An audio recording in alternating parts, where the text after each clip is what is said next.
Right, well, here we are again. This is another episode of Social Workers Matter, and I have the wonderful Meave Darroux in the house. She is doing some sterling work in our local area, and I know that although um, we have a broad listenership in Social Workers Matter, this is relevant in terms of the work she's doing for others to hear about, but it's also very well relevant to us who live in the local area as well. So I'm taking advantage of her a bit. So I hope well, I know she won't mind really. But welcome, Meave. How are you? I'm very well, thank you, Sylvia. How are you? I'm okay. I'm okay. Running around doing my little errands, but I am fine. And let me just say a little bit about you, Meave, and of course, as we progress, you can say more, absolutely say more. But you are the co-founder and chief executive of an organization called Brilliant Parents, which is a registered charity, and you seek to transform parenting skills, and you've been around for about 10 years 14 organizationally. actually, How working many? in 14 working in Hillingdon. Wow. Wow. Oh my goodness. Okay. And the sort of thrust of your work is around advising and supporting parents and their families. But your organization delivers a parenting program or parenting programs or parenting skills programs. So that's how you tend to go about your work. Um, so today you've come to talk about that. You've come to talk about some of your other work in terms of being an author, writing something that's accessible for parents in terms of parenting skills. And you're also hopefully going to give us a bit of a sneak preview of the current book that you're working on and that you will be sharing with other folk in the local authority. So there's a lot we want to know from you today, but lovely to have you here. Meave, tell us a bit about you and what is it that inspired you to set this group up? I know you didn't do it alone, but give us the backstory about how this organization was set up. You started as a social enterprise, you are now a registered charity. Take us through that journey. Okay, so approximately, well, 14 years or so ago, I have two children Mhm. myself, Okay. and I was going through a few challenges, and I always wondered, how was it that some parents just seem to know instinctively what to Hmm. do, Hmm. whereas others just seem to find it a little bit more challenging, shall we say? And Sure. I was one of the latter. Hmm. So I decided that really, I wanted to learn more. I Hmm. wanted to find out, was there a recipe, as it were, to good parenting? Hmm. Um, and I found out very quickly that most parents parent the way they were parented. Yeah, And I just found it really interesting and I wanted to learn more. So it sure. basically started from a personal Hmm. need, shall we Hmm. say. Hmm. And then I decided, yeah, that was the road that I wanted to go down. Yeah, I can well imagine. It's so interesting, actually. Many of us who are in these sort of helping professions, invariably we have things in our own biography that kind of resonates with the work we're doing.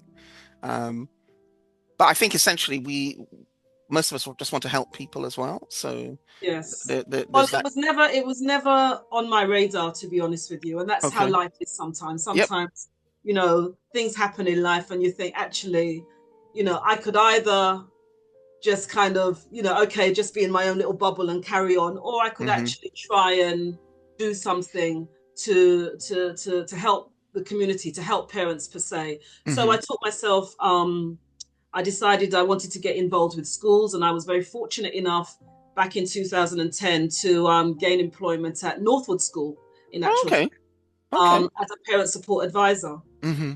So I was at Northwood School, and I was approached by, at the time it was Bell Farm Christian Centre. Hmm. It was Hmm. providing triple P workshops for parents. The Triple P is a internationally acclaimed, evidence-based program. And they came into the school, and I saw what these courses were doing for parents. I was the parent support advisor. Okay. So I was just amazed at how they were able to come in and very gently have parents take away the focus from their children and actually self-reflect. Because I, like many others, thought, well, it's the child, they're not listening, they're not doing this, they're not doing that. And I learned very quickly that actually, as 50% of the dynamic, 50% of the actual relationship, and as the adult, that there was a lot that parents could do. And that fundamentally, when parents made the changes, their children changed. Yeah. So I was intrigued about this dance because, it was almost, our children know us so well, that when we step a foot to the right, they'll step a foot to the left. And so the dance continued. And with Triple P, they were able to give the parents a safe space where they could look at the dance and think about what kind of steps they were taking, how quickly they were going, how quickly they were escalating in the way that they were speaking to their children, and just to kind of interrupt the dance, as it were. So from then on, they had me hooked. And I was very fortunate because the gentleman that came into the school was retiring, and he asked me if I'd be interested in the role, and I went for the role. And I then started working for Bell Farm Christian Centre, managing their department. And I was very, very blessed. They trained me up in many of the Triple P courses to deliver. So then I became a Triple P accredited practitioner. And as I say, I was working at Bell Farm, and then I was starting to think, I need to start doing something for myself. And it was Brilliant Women, and then Brilliant Parents was born, shall we say. Wow. Okay, so you were involved in an organization called Brilliant Women, then, are you saying? Or Yes. Brilliant Women was actually the starting point, and that was founded by my business partner, Zoe. And that was predominantly for women in business, to support them, because a lot of them were very isolated, working from home. We would run networking events for the women in business. We would invite what we called at the time our brilliant teens. So they would come along and get work placements, etc., etc. Sadly, Zoe passed away in 2004. But Brilliant Women was there in a filing cabinet. And in 2007, I decided to dust it off and see, what could we do with it? But as I say, that was her baby. So, and her calling. And I felt that parenting was very much that was the lane that I wanted to go down. So I then decided that I would take part of the name and launch Brilliant Parents. Lovely. That's a compelling story. I think, I suppose for me, I think you're so right when you talk about the need for parents to be insightful, and to think about themselves in terms of how they parent and where they got some of their hints and tricks and approaches from. So did you find that you were overly critical of your approach, or were you, you mentioned the statistic 50-50. What did you make of your approach to parenting, and how did being a kind of an advocate of Triple P change that? I think what I learned was that your own childhood experiences, adverse or not, has an impact on the way that you parent. And I'd been through a number of adverse childhood experiences, and unbeknown to me, it was impacting the way that I was parenting. And at the time, I wasn't able to attune to myself, much less attune to my child, But I had no idea. I had no idea about emotional health. I didn't even really know what emotional health was, because when I was brought up, it was very much about food on the table and education. And if you had those two things, you were good. You were good. You were good. Food on the table, and that was it. Mum, bless her, didn't have the she wasn't very articulate in terms of the I love yous and all that sort of thing. She showed Mm-mm. it in her way. Yes, yes. Um so and because essentially I was brought up as in a single parent, household. Yeah, yeah, So I had experienced quite a few traumatic experiences, shall we say. sure, And sure. I didn't really realize just how much that had impacted me until Hmm. much later on in life. Hmm. Hmm. I mean, Um, mm, in terms of the challenges you had with your daughters or daughter, was it around about adolescence, or because sometimes that's when things start to go awry, but was yeah, that when yeah. it started I showing think I itself up? think the thing was you don't know what you don't know, Hmm. and as I say, we as individual as parents, individuals, we need to be attuned to ourselves. Hmm. And I was not attuned to myself. Hmm. So if I couldn't attune to myself, how could I possibly attune to another? Hmm. Hmm. Hmm. Loving a child and being attuned to them is two different things. And I had no understanding. Hmm. And it just, after educating myself, I thought, how many other parents think the same way that I do? Oh yeah, absolutely. And to me, that was, you know, parenting is all about relationship. Hmm. And, as a society, we spend thousands and thousands of pounds trying to correct certain behavior in young people. Hmm. But the fundamental relationship, that first relationship, is parent and child. Yep. And if we can get that right, we would save millions. Yep. Yep. Yep. So Yeah. I decided, whether that be healthcare, whether that be education, whether that be in the criminal justice system, we would save millions. Hmm. So I thought, I looked at myself, I thought, well, I'm reasonably well educated. I'm, Hmm. you know, I'm not, I'm not your typical, if there is a typical sort of scenario of being in a certain situation. Hmm. And even I could not, you know, find I didn't have the information, I didn't have the knowledge or the skill set, it has to be Hmm. said, to Hmm. be able to manage those challenges Sure. more positive way. So I decided I wanted to help other parents perhaps not go down that road, and to basically help relationships, that parent child relationship. Hmm. And Hmm. over the years, I'm pleased to say that we literally have supported thousands of Hmm. parents to improve their relationships with their children. Oh yeah, that sounds fantastic.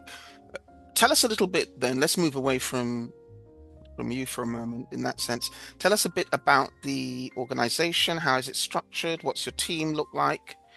And so on, because you clearly don't do it alone. So, No, I don't. I have a team, a very loyal team. I'm very blessed, hmm. and many of them have been with me for some years. Hmm. So essentially, our foundation program is the Triple P program. Right. So this is where, as I say, it's internationally acclaimed. So parents can self-refer, or they come via client referrals via social care, particularly with Hillingdon Council. Hmm. And depending on what their needs are, we will then assign them to a particular course. Okay. Or it could be a seminar where they are just able to come along and put their toe in the water and listen for 90 minutes. Hmm. Because sometimes, unfortunately, with the work that we do, there is a stigma. There's Yeah. no getting Yeah. away from it. There is a stigma. And a lot of the parents that do come to us, who come from, vulnerable situations, Hmm. marginalized communities, seldom heard from communities, Hmm. and often they've been engaging with a number of different agencies. So sometimes when they come to us, they they think we're going to judge them. Hmm. Hmm. They and it takes us a while to kind of show them that actually we are advocates for parents, we're on their side, Hmm. and we Hmm. have a listening ear. So that's one of the most important things that we do, is listen to them. So we'll assign them to either the Triple P program if their issues are sort of mild to moderate, shall we say. Hmm. So we would offer Triple P group, teen, stepping stones, which is for parents whose children have neurodiverse needs, Okay. younger children. We offer a course called Transitions, which is for parents who are going through divorce or conflict. Okay. Pathways for parents who have experienced anger management. So there's a whole array of programs that we can offer Mm-hmm. for, Mm-hmm. for, for, for parents. And then we have our Parent Carer Champion program, which is very much separate and distinct. And this program came about from the Violence Reduction Unit. Mm-hmm. And it's essentially for those parents whose children are at risk of exploitation. Right. So the VRU, the Violence Reduction Unit, they did some research some years ago, basically showing that that particular cohort of parents whose children are at risk weren't very responsive to the more universal approach Yeah. of parent support and preferred a more peer-to-peer befriending approach. Okay. And so we have a bank of volunteer parent champions, who many of which have gone through the system, have lived Mm-hmm. experiences themselves, and Mm-hmm. want to give back. Okay. And Okay. so we match them like-minded, community-wise, ethnicity-wise, and we find and it's an opportunity for those parents to meet once a week, to basically offload, to be again in a non-judgmental dynamic with their parent champion. Let me just Um, ask you, let me pause you for a minute there. The parent champions, would they receive some basic training as well? Or? Absolutely, Okay. absolutely, Okay. Okay. absolutely. So Okay. they'll receive training on positive parenting. They'll receive training on active listening skills, Mm-hmm. on understanding ADHD and ASD, that kind of thing. Yeah. So we equip them and empower them to be able to support these parents. Mm-hmm. And many of the volunteer parent champions then go on, some of them go back to school, some of them go back into the workplace. Mm-hmm. Some of Mm-hmm. them we've actually taken on board ourselves as part of Wow. our staff. Yeah. So Yeah. it's a full circle of empowering not only the parent champions, but they in turn empowering the families that they work with. Let me go back slightly. When you were sort of sharing with us how Brilliant Parent received referrals and the stigma that potentially is attached to the program. Do you have any situations where parents self-refer, or does it always come from a third Absolutely, party? Okay. absolutely, yeah. Okay. Okay. Yeah, And I and think that's what we want, yeah, more of yeah. that. This is what I Because think is so if a parent important. is Yeah. ready to self-refer, they're ready. Yeah. Yeah. You know, they're Yeah. open and willing to learn. And And some of our parents, they just want to go from a C grade parent, as it were, to an A star parent. mm, mm, You mm, know, mm. there's a full spectrum of parents that we support. No, yeah, that's good to hear, because I mean I think that also connects to the piece where you were talking about parents becoming more insightful. And if, as you say, there are parents when they reflect on their own approach, they feel, nah, there's something missing. Where can I get help? Absolutely, Brilliant Parents is something that they can try. But the other reality is that, and I mean, as a social worker myself, I know that there are times when we have concerns about parents and so on. So we're looking for agencies who can help and support them. So that's the other route. How do you find dealing with those sorts of parents who may have been referred by a third party? Are they resistant initially, but eventually they warm to it? Absolutely. And Okay. it's all about, you know, I'm very keen to ensure that our practitioners, whether that be triple P practitioners or our parent champions, you know, you don't do this work for the money. You do it because your heart is in there. I mean, I call it my ministry. And so it doesn't take long, whether or not it's face-to-face or online, for parents to know or to feel that I'm in good hands, I'm safe. That, you know, because many of our parents, they come along thinking that social services, the local authority, just want to take their children away. Yeah. And so they're not, and in some cultures, you know, they're not open and ready to discuss. But particularly when they're in the group setting, where they can hear that they're not alone. There are other parents who are experiencing the same things.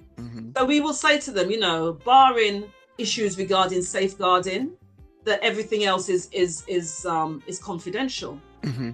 And and we also go back and refer back to the referrers and say, this is how the level of engagement has been, so they Hmm. get a report, Hmm. etc., etc. And the parents Hmm. are aware of this. Hmm. They also are asked to complete pre and post evaluations. The So we parents are. will, particularly for triple P, Yeah, yeah, yeah. we will ask them to complete forms on their strengths and difficulties of the child, on their depression and anxiety and stress levels pre-course. Hmm. So we can see exactly where they're at. And at the end of the course, we then do the same evaluations again, and it's all electronically inputted, and we can see whether or not they've moved forward. Hmm. So we get a true sense of the impact that it has actually had on them. Hmm. And you know what it's like. They have a workbook. They come along every week. They try out the strategies with their children. They come back and report, this worked, this didn't work, or Yeah, whatever the case may be. yeah. Because this is not a linear piece of work. Things are going to go wrong, but the practitioners are sufficiently skilled to be able to face every scenario Hmm. and to Hmm. discuss it. There's video footage, there's exercises, there's role play. Hmm. It's quite Hmm. involved, Hmm. but they come back, and they come back because they are getting something out of it. If you've ever been in a situation where you love your children dearly, but you're just not feeling that you're able to connect. You're just not feeling that Hmm. they may not you feel that they may not respect you, they don't listen to you, they're getting in trouble at school, you're getting phone calls from the school, etc. It can be quite overwhelming. Yeah, yeah.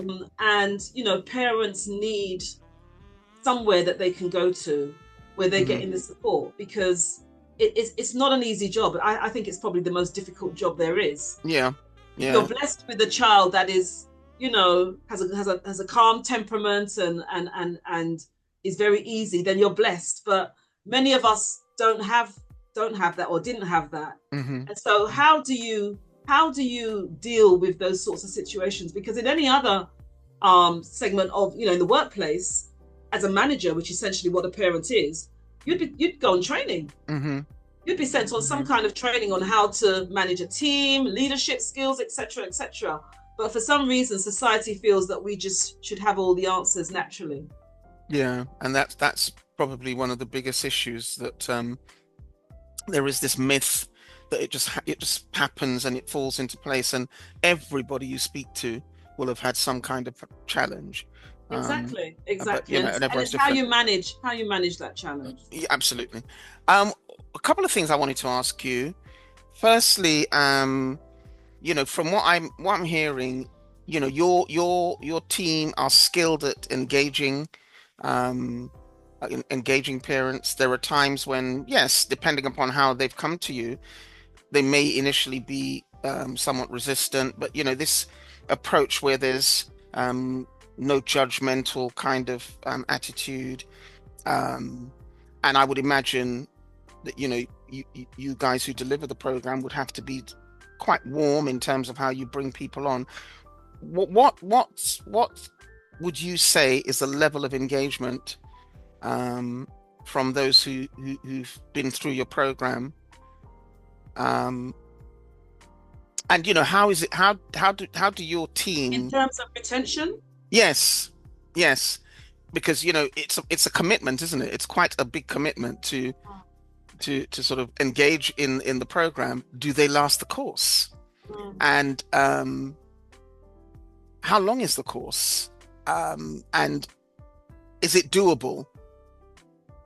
Would you be able to say to parents that, yeah, the course is 10 weeks long, but you will get A, B, C, and D from it. And lots of our parents who've been through it have lasted the entire course. What does that look like for you, for brilliant parents? for me, it's about, if you're hungry and you Hmm. know where to go for food, you're going to keep going. Hmm. And although when many of our parents start with us, they don't realize just what they don't know. Yeah.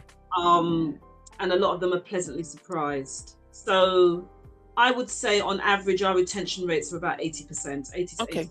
85%. Yeah. Good. And that's based on a 6 to 8 week course. Okay. I'm saying 10, but 6 to 8 weeks. Okay, Yeah, cool. some courses are 6, some are 8. Okay. But as I say, if you are getting something every week and it's adding value, you'll come back. Yeah. You'll And come you back. and you deliver in person and online. Absolutely. We offer a blended approach. Cool. Cool. All right, Meave, tell us what's happening. What's I mean, I know you're totally engrossed in your latest book. You did You're going to ask me author to one read something, before. haven't you? And I haven't prepared for No, that. no, no, no, no, no. I don't want you to read anything. Don't worry, because you're going to be doing that anyway, aren't you? But Yeah, absolutely. give our audience a little sense of A, what was the content of the first book that you wrote, the A Yeah. to Z publication, and Mm. B, what are you doing? What are you doing for this one? Because you know what it's like trying to Yeah. write, Yeah. but you seem to be making good headway. So what's your Well, ambitions for this? the first book was called The Alternative A to Z of Being a Brilliant Parent. Okay. And it was designed on the basis that it should be for all parents, whether or not English was a second language. So it's very simplistic. Hmm. And it's basically, as it says on the tin, A to Z of a number of different subject matters, which some might think on the face of it have nothing to do with parenting. Hmm. But when you dig deep, so it's a little Yeah, outline. give me for instance. Oh my goodness me. 1 minute. Okay. So, for instance, if we were to take P Hmm. for pruning, you said Okay. pruning. Hmm. What in heaven's name has pruning got to do with parenting? And basically, it's about being able to say no to the child and cutting back, shall we say, on certain things. Okay. So Okay.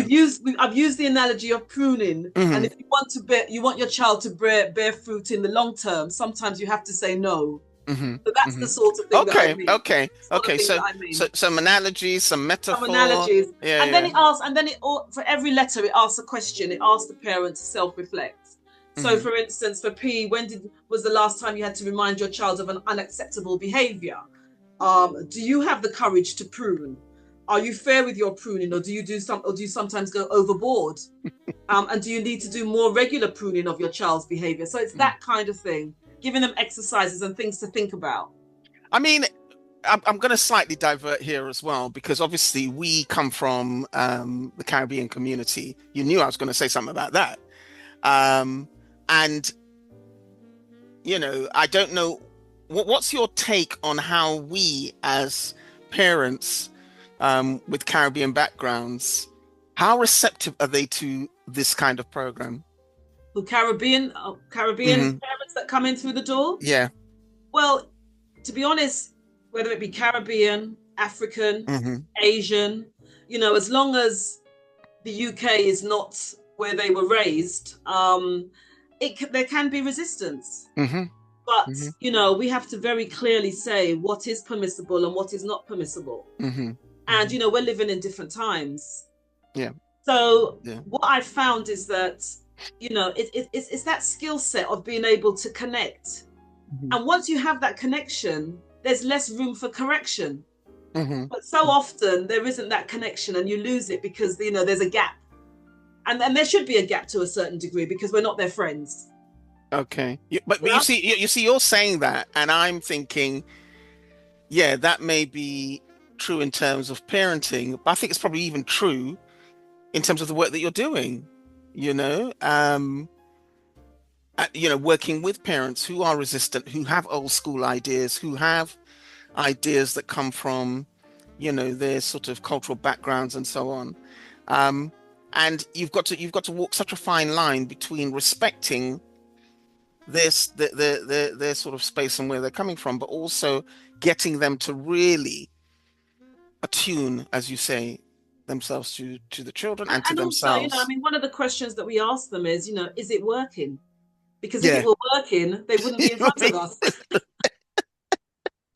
If it was such so Is it working for successful, you? Yeah, yeah, absolutely. yeah, yeah, So, yeah. so they are looking for another way Okay. because they're completely stressed out, completely overwhelmed. Some of them are some of them are in very difficult situations. Yeah.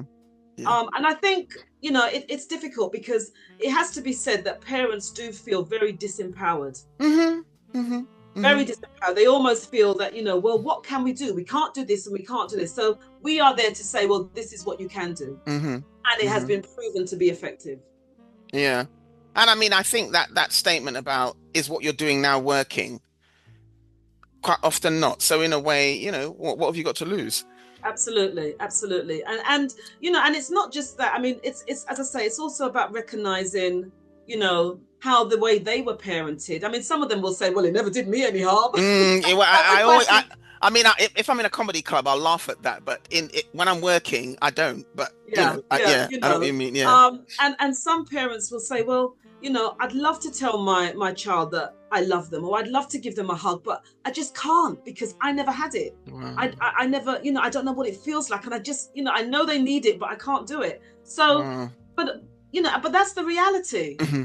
And until you can't start changing things unless you can identify what is the issue, and that Mm-hmm. takes courage. Mm-hmm. It takes great courage for a parent to be Oh, able yeah, to on the come to the parents' part, door, yeah, yeah, and definitely. be able Yeah. to say, you know what, this isn't working, but I want to find another way. Mm-hmm. And sometimes we've had parents say, the course has been so beneficial that I realize I've got issues. Mm-hmm. I'm going to take myself off for some counseling.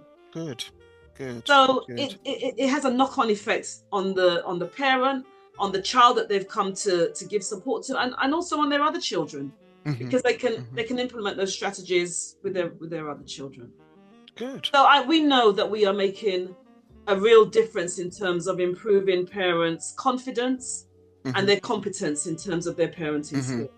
And they've got a bigger toolkit, bigger toolkit, it sounds Yeah, like, absolutely, by the end of it. absolutely. All right, Musa, tell us what's coming up. What's on the horizon? We're almost finished 2024, but I know you've got some stuff coming up, and it would be also good to hear what goals you have for 2025, if you guys are thinking in those terms. Yeah, I mean, for the latter part of this year, Hmm. I'm on a panel for the Violence Reduction Unit Okay. regarding their My Ends Learning Day project. Hmm. This is an award-winning program that they've been running for a number of years, and I'm basically representing parenting from a community engagement point of view. So Right. we'll be looking at that. I'm also going to be speaking at a White Ribbon Day event for Hillingdon Council at the Winston Churchill Hall in Ruislip Hmm. in a couple of weeks. So, and that is But tell me what do we mean by white ribbon? I've got no that idea is what that day is. that basically remembers, it's well, violence against women and girls. Okay. So I will be talking. I'll actually be reading a chapter from my yet to be published book Hmm. on domestic violence from a Right. personal perspective, Okay. um, and just discussing the various different characteristics of male perpetrators in particular. Hmm. Hmm. Wow. Okay, so that's the latter part of this year. Um, what's your wish for 2025 in terms of brilliant For parents? 2025, I'm hoping that we can basically support other local authorities or organizations that Hmm. really want to reach out to their parents in a meaningful way, Hmm. that really want an alternative route to supporting their parents, whether that be through the councils, whether that be through the schools, whether that be the healthcare, because there's parents everywhere. Yeah, of course. I mean, we have gone into His Majesty's service Wow. and Okay. delivered these programs, Hmm. and that's what it's about. It's about reaching parents and meeting them where they're at. Hmm. So whether Hmm. they're in a prison cell, Hmm. or whether they're in the corporate arena, or whether they're in a public space, we really, we just want to reach out. Okay. So if there are organizations out there that feel that actually, we do want to do some more work with our parents, we do want to hear the voice of our parents, because unfortunately, parents, as I say, they're not as valued, we think, in society as much as maybe 40, 50 years ago. The role Okay. of parenting is not, we often hear we want to hear the voice of the young person, and yes, we must. But if you want true community engagement, if you want to build communities' resilience, you can't not include parents. Hmm. Hmm.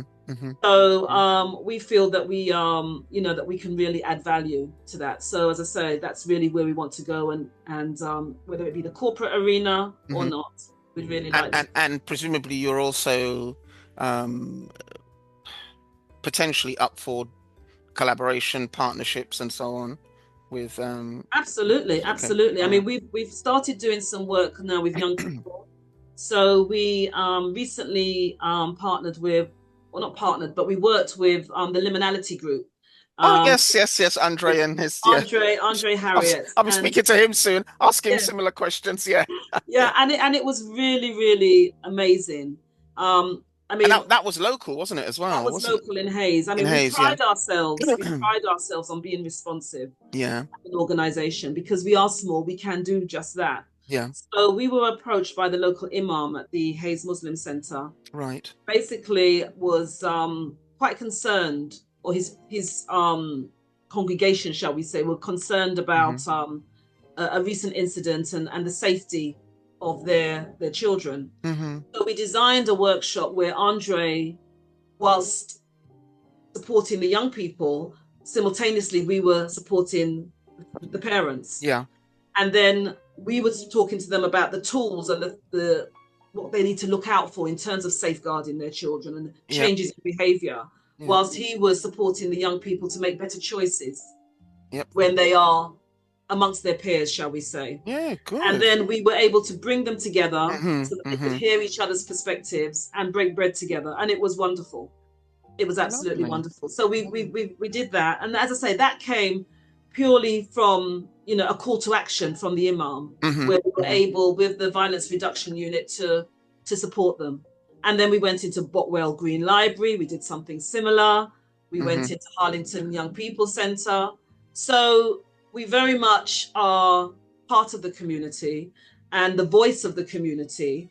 I sit on the Youth Justice Strategic Board, so Okay. I'm able to feed back the voice of the parents, the voice of the community. Hmm. And it's that full circle of Hmm. bridging the gap between the council and the community at large, shall we say. So even though our focus is parents, we are evolving. Well, yes, and as you've been saying, we have to have a holistic approach, don't we? We can't Absolutely. just zero in on one section thinking that that's going to resolve the issues. It has to be a holistic approach. Absolutely. Um, if our listeners wanted to sort of follow what you're doing, follow your work, or indeed get in touch with you to either self-refer or an organization wanted to reach out to you to um, collaborate, perhaps commission you to do some work and so on, how would they do that? Well, our website is brilliantparents.org. Okay. Our phone number and every 0203 490 7007 is our telephone number, and Marie will be happily put you through to me. Hmm. We're out there. We have a Brilliant Parents YouTube channel. We're on LinkedIn and all the usual platforms. Okay. So yeah, I mean, we would only be too happy to hear from other organizations that may feel that parenting is an area that perhaps has been a little bit sidelined and they're ready to bring it fully center, shall we say. Thank you so much, Meave. Is there anything that we've forgotten to speak about that you'd like to finish us with? I think I would just like to say, as a society, we are very judgmental. And the old adage, it takes a village to raise a child. It really Yeah, does. yeah, yeah. And so if we see a parent that is struggling, or we see a young person that is struggling, just maybe think about how we can support in a more compassionate way rather than judging. There's always these things don't happen in a vacuum. There's always a reason behind it. Yes. And so, it may be family members, it may be friends, it may be somebody in the school that you see, you know, just offering some help, because we all had little ones at some point, Mm-hmm. Mm-hmm. and we know how challenging it can be, and it's even more so now with social media being what Yeah, it is. Parents are having to contend with things today that they didn't have to 30, 40 that's years ago. right. That's So it's right. harder than ever. Mm-hmm. And unfortunately, we don't have that extended family around us as much as we used to. Mm. So that's even more reason why we need to equip our parents, because the resources are not there to Hmm. support them. Hmm. So they really need to try and do as much as they can themselves. So just to show a little bit more compassion, I think would be Hmm. my hope. Thank you for that inspiring final message, Meave, and thank you very much for joining us here today. My pleasure. Thank you for having me.